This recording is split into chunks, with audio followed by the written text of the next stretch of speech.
नमस्ते, आप झकास भारत देख रहे हैं। मेरा नाम आदित्य कुमार है। अभी हम लोग उत्तर प्रदेश इलेक्शन को लेकर बात करेंगे रविकांत जी के साथ। आपका 3 बार से लगातार आपका एग्जिट पोल सही रहा। हम लोग बंगाल को हम लोग ने देखा, बिहार को हम लोग ने देखा और अब उत्तर प्रदेश को हम लोग ने देखा। आपने 250 बताया था कि एग्जिट पोल में कि 250 सीटें आ रही हैं भाजपा की। आपका एग्जिट पोल सही रहा, कैसा महसूस हो रहा है एग्जिट पोल सही होने के बाद? बिल्कुल 250 के करीब बतलाए थे, 238 प्लस का हम लोगों ने ये किया था। तो पिछली जितनी चुनाव थी और इस बार जहाँ भी कई जो न्यूज़ चैनल थे उन लोगों का देख रहे थे, माइक जहाँ लग रहा था वहीं पर योगी का ये चीज़ें आ रही थी। तो तमाम लोग कह रहे थे कि ये ऐसे किसान वाले आंदोलन हो रहे हैं, CA NRC से ये फलाने चीज़ नाराज़ हैं। मगर जब नेतृत्व स्पष्ट वहाँ पर हो तो ये बातें साफ हो जाती है कि और भीड़ पूरा एक तरह से कह सकते हैं कि वो किसी का वोटर नहीं हो सकता। और नीतीश कुमार ने बिहार में ये सिद्ध किया था। तो हम लोगों ने जब बिहार जब घूम रहे थे विधानसभा के दौरान तो ये बातें देख रहे थे कि नीतीश कुमार का वोटर कभी भी नहीं बोलता था, मगर बीजेपी का वोटर बोलता था। तो ये बातें तो बिहार में इस प्रकार से 132 हम लोग NDA को दिए थे और साथ ही नीतीश कुमार को लेकर जो बातें थी कि उनका अनुभव भी यहाँ पर काम आ जा सकता है। इलेक्शन कमीशन के रिजल्ट के वक्त वो काम भी आया। फिर बंगाल में इतनी आसानी से हमने बताया था पिछले साल ही आपने कई लोग मान नहीं रहे थे कि या इस तरह का परिणाम भी आ सकता है बंगाल पर। बिल्कुल, बंगाल में हमने आपसे शुरुआत में ही बता दिया था कि अगर 100 सीट भी बीजेपी जीत जाए तो यह उसकी जीत है। तो कई लोग बोले कि ऐसे कैसे बोल दिया, नीचे भी कमेंट में बीजेपी के समर्थक भी सोचे कि ये कैसे बोल रहा है। तो पश्चिम बंगाल में आप बैकग्राउंड खंगालिए ना, कोई भी मुख्यमंत्री इतनी आसानी से नहीं जाते हैं। ज्योति बसु ने तो रिकॉर्ड बना दिया, बुद्धदेव भट्टाचार्य भी 10 को तक रहे।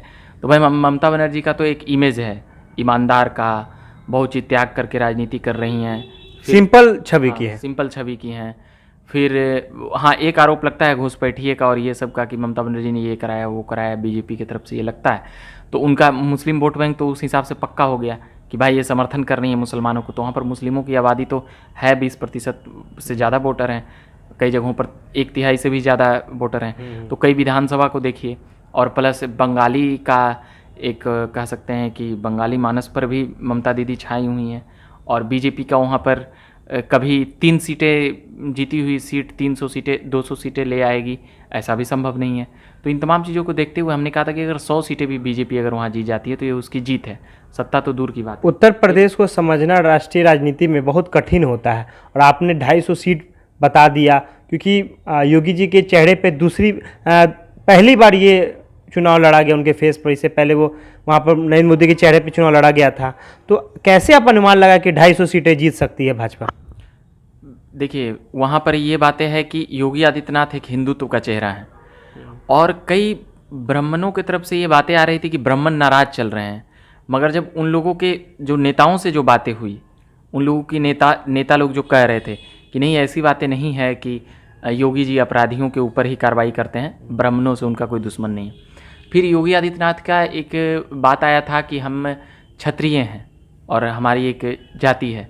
तो इन सभी तमाम चीज़ों से ये बातें समझ में आ रही थी कि वो जाति को भी एक कर रहे थे और वो धर्म को भी एक कर रहे थे। मतलब जो हिंदू का जो उनका पॉलिटिक्स का एजेंडा है, तो वो तमाम, और जो दलितों के बीच में जो मैसेज था, दलितों के बीच में, OBC के बीच में जो उनका लीडरशिप और कैडर है, और जिस प्रकार से प्रदेश अध्यक्ष स्वतंत्र देव सिंह जो वहाँ हैं, पिछली बार इनका मुख्यमंत्री के लिए भी नाम चला था मगर मिनिस्टर बने थे स्वतंत्र देव सिंह वहाँ, फिर प्रदेश अध्यक्ष बने। तो ये सब कुछ नाम ऐसे हैं जिनका संगठन के ऊपर पकड़ बहुत ज़्यादा रहता है और उसके सहारे लोगों तक, और फिर मोदी, अमित शाह, इन तमाम लोगों का राजनीतिक दौरा, तमाम तरह के योगी आदित्यनाथ के प्रति एक कह सकते हैं कि वेव बनारस हो, बहुत अच्छा से लोग योगी जी को वहाँ पसंद कर रहे हैं। बिल्कुल। और सामने कौन थे? अखिलेश यादव। नो डाउट कि अखिलेश यादव भी 5 साल मुख्यमंत्री रहे हैं, उत्तर प्रदेश के लिए काम किया ही है। हम ऐसे नहीं कह सकते हैं कि उत्तर प्रदेश के लिए उन्होंने कुछ नहीं किया, ये नहीं किया, वो नहीं किया।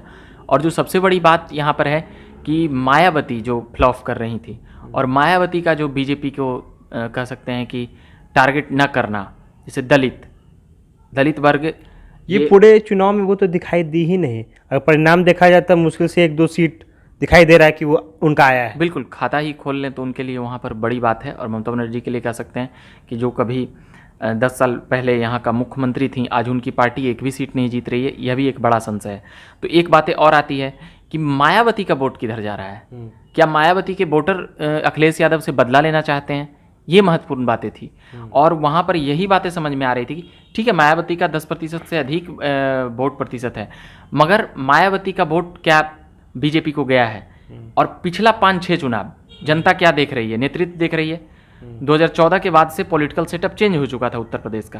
अमित शाह 2013 में जाते हैं और उसके बाद से पूरी राजनीतिक समीकरण चेंज कर दिए। अनेक महंगाई के मुद्दे, अलग अलग प्रकार के चेंजिंग देश में देखी जा रही थी, तो इनके बावजूद भी 2019 में तो उनको जिता दिए।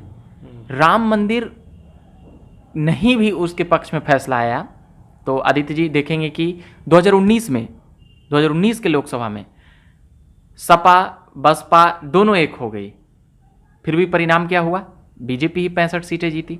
ये एक बहुत बड़ा वहाँ पे पॉइंट है। हाँ ठीक है कि विधानसभा में अलग होकर वोट करते हैं वो, मगर फिर क्या हुआ, बसपा और सपा दोनों अलग हो गई और आप दोनों जुड़ करके 15 सीटें लाए हैं, और आप दोनों अलग होकर कैसे योगी को हरा दीजिएगा। एक महत्वपूर्ण बात है। कई राजनीतिक पंडित ये बोल रहे हैं कि सपा निर्दलीय अगर खुद अपने पार्टी के सिंबल पे ही चुनाव लड़ती है बिना गठबंधन के, तो उनकी सीट बढ़ती है। हम लोग ने देखा बीएसपी बहुजन समाज पार्टी के साथ भी उन्होंने अलायंस किया, सीटें अच्छी आई नहीं। कांग्रेस के साथ भी उन्होंने अलायंस किया, अच्छी सीटें आई नहीं। तो क्या सपा को अकेले ही चुनाव लड़ना चाहिए क्या? अगर सीटों का ऐसा ही चलता रहा तो हो सकता है अगली बार उस सरकार भी में रहे। देखिए सपा के बारे में पहले भी कहते कि 100 सीटों से वो अधिक लाएगी, 100 सीटों तो वो अधिक ले आई है, मगर आपका क्षमता बीजेपी के टक्कर देने के लिए नहीं है। वो एक बात फिर आते हैं आम आदमी पार्टी के ऊपर। आम आदमी पार्टी में आप एक परिवारवाद का देखेंगे। नरेंद्र मोदी एक इंटरव्यू दे रहे थे, उसमें एक बहुत बड़ी बात कहते हैं समाजवाद के ऊपर, और जो भी पुराने समाजवादी पुरोधा होंगे वो एक चीज़ देख रहे थे, वंशवाद को। वंशवाद ठीक है कि बीजेपी में भी बड़े नेताओं के लीडर वहाँ पर रहते हैं, मगर उसका लीडरशिप उनको नहीं दिया जाता है। तो ये बातें अखिलेश यादव में थी कि वो, मगर उनका वोटिंग परसेंटेज तो है अखिलेश यादव को, उनको छोटा नेता हम नहीं कह रहे हैं, मगर हाँ बीजेपी के सामने आप नहीं टिकिएगा। बीजेपी के सामने आपको टिकने के लिए उसके पीछे एक बहुत बड़ी टीम काम करती है, वो जुट चुकी है। और वो जब जुट चुकी है, और वो भी योगी आदित्यनाथ जो देश के भावी प्रधानमंत्री कहे जाते हैं कई लोगों के द्वारा, पार्टी के नेताओं के द्वारा भी, एक मिसमैनेजमेंट और सुनाई दे रहा था कि अमित शाह और योगी आदित्यनाथ नरेंद्र मोदी और अमित शाह दोनों गुजरात के लोग योगी आदित्यनाथ को हराना चाहते थे, जबकि ये बातें कहाँ से शुरू हुई, मतभेद चल रहा है अंदर में, ये हो रहा है वो हो रहा है। तो अगर ऐसा होता तो वहाँ पर हार जाते ना।